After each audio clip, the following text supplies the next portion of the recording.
Hello everyone, welcome to website research. तो आज के इस वीडियो में हम टोटल डिफरेंशियल कोफिशिएंट या टोटल डिफरेंशिएशन का एक प्रॉब्लम लिए हैं, जो कि हम नेक्स्ट प्रॉब्लम कंटिन्यू कर रहे हैं। प्रॉब्लम नंबर 4 है अपने प्लेलिस्ट का। क्वेश्चन काफ़ी अच्छा है। अभी तक हमने टू वेरिएबल फंक्शन के लिए टोटल डिफरेंशियल कोफिशिएंट का फार्मूला डिराइव किया था और उसके लिए प्रॉब्लम भी सॉल्व किया था। लेकिन ये प्रॉब्लम थ्री वेरिएबल का एक फंक्शन है, मतलब कि थ्री वेरिएबल फंक्शन के लिए है। तो जो हम टू वेरिएबल फंक्शन के लिए फार्मूला डिराइव किए थे उसी के बेसिस पे करेंगे। इस क्वेश्चन के करने के बाद टोटल डिफरेंशियल कोफिशिएंट से रिलेटेड जितना भी डाउट है, मतलब अभी तो हमने प्रीवियस के वीडियो में करा था, उसको डिटेल में डेरिवेशन समझा था क्या होता है, प्रॉब्लम भी करा था। लेकिन इस क्वेश्चन को करने के बाद जितना भी मतलब बचा कुछ डाउट होगा ना, आपका एकदम अच्छे से क्लियर हो जाएगा। तो इस वीडियो को एकदम फोकस करके ध्यान से देखने की कोशिश करना। क्वेश्चन क्या है? Suppose that u equal to F of x Y Z given function है and x equal to g1 of t, y equal to g2 of t and z equal to g3 of t। Then write the chain rule for the derivative of u with respect to t। Okay,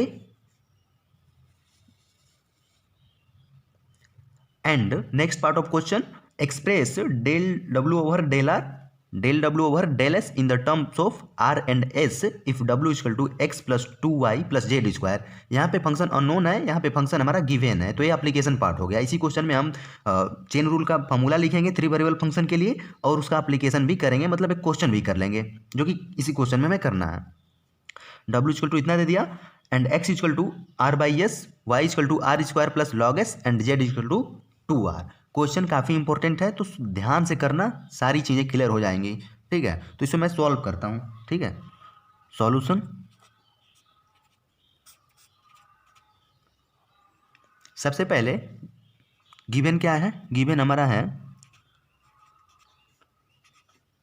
you, हमारा function है f of x y and z का। तो three variable का chain rule लिखने से पहले मैं two variable वाले को रिकॉल कराता हूँ। प्रीवियस वाला वीडियो एक बार जाके देखना, आप अच्छे से क्लियर हो जाएगा, क्योंकि वहाँ पे मैं डेप्थ में बताया हूँ। फिर भी मैं यहाँ पे भी बताता हूँ। जैसे जेड हमारा फंक्शन था एक्स वाई का, टू वेरिएबल का, तो इसके लिए हम डेरिवेटिव क्या लिखते थे? Total derivative d z over D T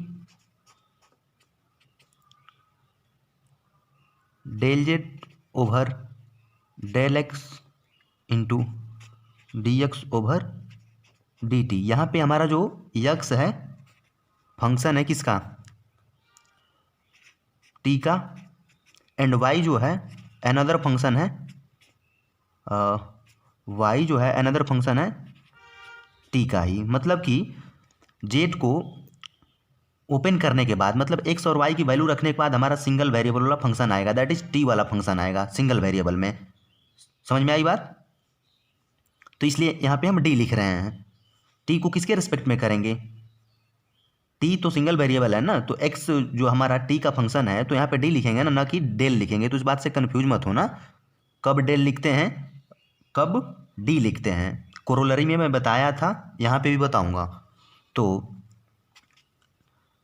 next del z over del Y into d y over D t. तो ये तो हमारा था टू वेरिएबल फंक्शन के लिए। लेकिन यहाँ पे हमारा जो फंक्शन है थ्री वेरिएबल का है, एक्स वाई एंड जेड के लिए। तो क्या करना है, इसमें एक टर्म और ऐड करना है, कर सकते हैं आसानी से। तो जस्ट इसी की तरह हम यहाँ पे सिमिलरली लिखते हैं। ठीक है, तो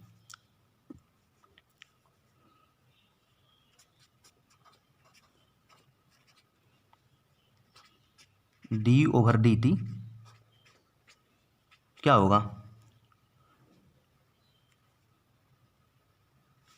डी ओवर डी टी होगा del you over del you over del x into d x over D t. ठीक ना, plus del you over del Y into d y over D T, plus del you over del Z into d z over D t. समझ में आई बात? तो ये हमारा chain rule हो गया, ठीक है। क्या था? Derivative of u with respect to t, मतलब कि हमारा टोटल डेरिवेटिव पूछ रहा था यू का। यू हमारा फंक्शन है, तो इस फंक्शन के लिए हमारा टोटल डेरिवेटिव पूछ रहा था टी के रेस्पेक्ट में। यहाँ पे हमारा गिवन क्या हुआ था?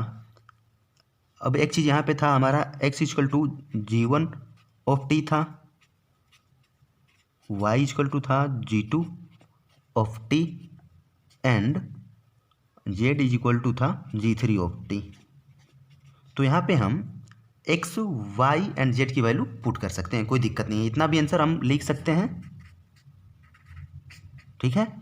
और इसको थोड़ा मतलब वैल्यू पुट करेंगे तो इसको हम ऐसे भी लिख सकते हैं, D U over D T is equal to del you over del x into D G one over D T plus del you over del Y into D G to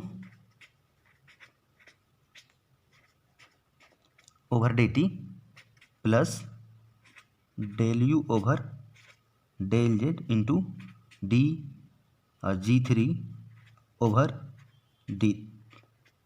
okay, तो ये भी हमारा answer हो गया। दोनों same ही है, कोई दिक्कत नहीं है, तो दोनों हम लिख सकते हैं, यहाँ पे भी लिख के छोड़ सकते हैं, इसको भी लिख सकते हैं। अब नेक्स्ट पार्ट है क्वेश्चन का एप्लीकेशन, मतलब कि थ्री वेरिएबल का तो हमने फार्मूला डिराइव नहीं करा था, यहाँ पे हमने डिराइव करके देखा कि चेन रूल क्या होता है, मतलब टोटल डिफरेंशियल कोफिशिएंट क्या होता है थ्री वेरिएबल के फंक्शन के लिए। अब इसका एप्लीकेशन दे दिया, यहाँ पे फंक्शन अननोन था, यहाँ पे फंक्शन दे रखा है, फंक्शन दे रखा है, तो भाई इजीली हम लिख सकते हैं। सो यहाँ पे W हमारा दिया है क्या? Again W is equal to x plus 2y plus Z square, ठीक है। मतलब कि ये फंक्शन है एक्स वाई जेड का,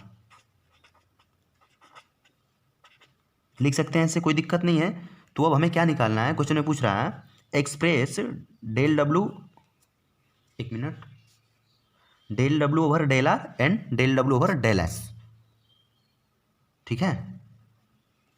तो यहाँ पे सिंगल वेरिएबल t का फंक्शन था हमारा x और y, यहाँ पे क्या है एक्स वाई जेड जो हमारा फंक्शन है ना r और s का है। x हमारा फंक्शन है r s का, y अनदर फंक्शन है f1 r s का ही है अभी, एंड z जो हमारा है z अनदर फंक्शन है f1 f2 f3, another function है r का, ओनली r का है, z इक्वल टू 2r दिया है ना यहाँ पे, तो r का फंक्शन है। तो इसके लिए अगेन हम चेन रूल लिख सकते हैं, चेन रूल लिख के यहाँ पे फंक्शन दिया हुआ है, फंक्शन नोन है, तो बस डेरिवेट करके वैल्यू पुट करते हैं, आंसर मिल जाएगा। तो लिखते हैं del W over del R is equal to क्या होगा?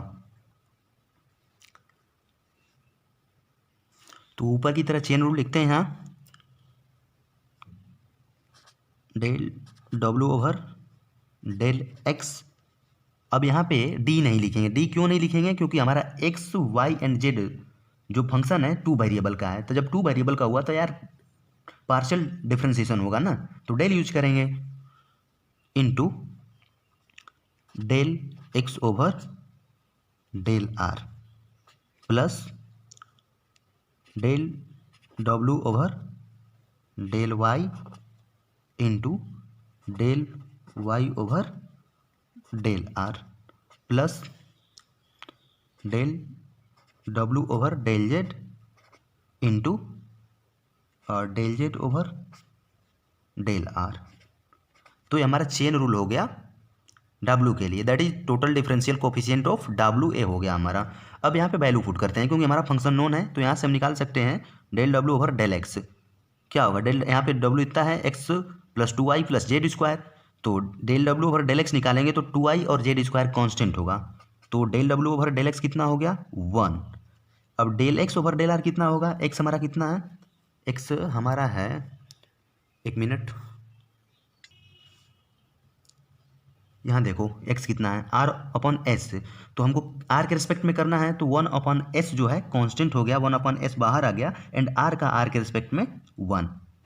Okay, and del w over del y कितना होगा, del w over del y कितना होगा, x और z स्क्वायर कांस्टेंट हो गया, 2y का y के रिस्पेक्ट में हो जाएगा 2 इंटू, अब del y over del r कितना होगा, r स्क्वायर कांस्टेंट है नहीं, लॉग एस कांस्टेंट होगा, तो y को r स्क्वायर के रिस्पेक्ट में करते हैं तो हो जाएगा 2r plus del w over del z कितना होगा, z के रिस्पेक्ट में करते हैं तो x एंड 2y कांस्टेंट हो गया, z स्क्वायर का z के रिस्पेक्ट में हो जाएगा 2z into del z over del r, मतलब कि z जो है यहाँ पे 2r है, तो r के रिस्पेक्ट में कितना होगा यहाँ पे 2, तो ये कितना आ गया हमारा 1 अपॉन एस, दिख रहा है 1 upon S plus 4r plus 4z, तो ये हमारा हो गया डेल डब्ल्यू ओवर डेल आर। नोट कर लो इसको अच्छे से।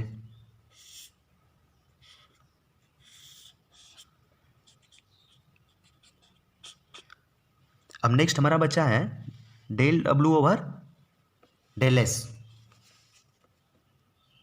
ठीक है, डेल डब्ल्यू ओवर डेल एस ए निकालना है हमें, तो इसके लिए चेन रूल लिखते हैं, सेम वैसे ही वैल्यू पुट करेंगे चेन रूल लिखने के बाद। सो डेल डब्ल्यू ओवर डेल एस, डेल डब्ल्यू ओवर डेल एस क्या होगा, डेल डब्ल्यू over del x into del x over del S plus del डब्ल्यू over del Y into del Y over del S plus del डब्ल्यू over del Z into del z over del S. अब चलो value put करते हैं, del डब्ल्यू over del x again 1 ही होगा, and अब x को यस के रेस्पेक्ट में करना है हमें, तो x हमारा कितना है r, तो r तो कांस्टेंट हो गया, एंड 1 अपॉन एक्स का हो जाएगा -1 इंटू एस के पावर -2 प्लस डेल डब्ल्यू ओवर डेल वाई कितना होगा 2, ओके, इंटू वाई को एस के रिस्पेक्ट में कर रहे हैं, तो लॉग एक्स का कितना होता है, आर स्क्वायर तो कांस्टेंट है, अब लॉग एक्स का कितना होता है 1 अपॉन एस, ठीक है, प्लस डेल डब्ल्यू ओवर डेल जेड कितना होगा 2z into del z over del s, तो यार यहाँ तो जेड हमारा आर का फंक्शन है तो ये 0 हो गया, ठीक है, तो हो जाएगा -r अपॉन एस स्क्वायर